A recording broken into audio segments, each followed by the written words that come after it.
We often seek out knowledge to, understand the world around Just a us. goal. But what if a stack of sources lands on your desk that completely challenges your internal map, your identity, your sense of time, your whole destiny? Right. Today, we're doing a deep dive into a worldview where time isn't linear, identity isn't physical, and the fate of the entire planet hinges on this very specific present moment. That's the mission. The source material today is very focused. It comes from a spiritual discourse called The Spiritual Homecoming in the World Cycle. Yeah. And it's directed at those that the text calls the long lost and now found children. Mhm. It really provides a systematic, almost architectural blueprint of existence. And our goal is to unpack that architecture for you. We're going to pull out three core mechanics.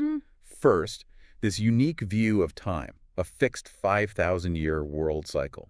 Second, the definition of the self as a soul, not a body. Which is a huge one. Huge. And third, the precise practice, Raja Yoga, that's required to ascend to the highest status within this cosmic drama. And the whole premise, it really rests on a teaching that's supposedly happening right now. It posits that the spiritual father, who's identified as Shiv Baba, the supreme soul, Right. is teaching his spiritual children, so all of us, all souls right now.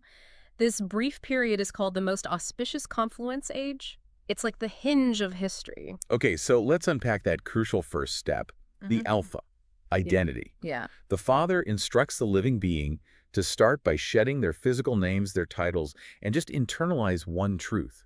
Consider yourselves to be souls. And this is like non-negotiable. The source really emphasizes that the physical body, it gets a name later. Yeah. Whether you're called Sarah John, whatever. That's just a label. It's just a label. The soul, the eternal energy inside, shares the same fundamental spiritual name. Yeah. So if you forget this spiritual identity, this alpha, Then nothing else works. exactly, all the subsequent teachings, the beta, theta, about the cycle and the practice, they just won't integrate into your awareness. It's a radical reframing.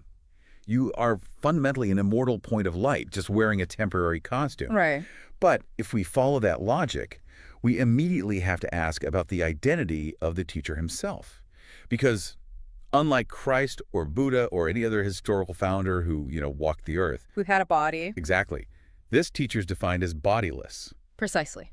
The Supreme Father, Shiv Baba, is described as bodiless, yet he still has a name and a form. But not a physical form. No, it's subtle, like a tiny point of light, invisible to physical eyes. And this distinction is critical because it forces the students, the children, to shift their focus completely off the physical realm. That's a fascinating paradox. How do you learn from a bodiless entity?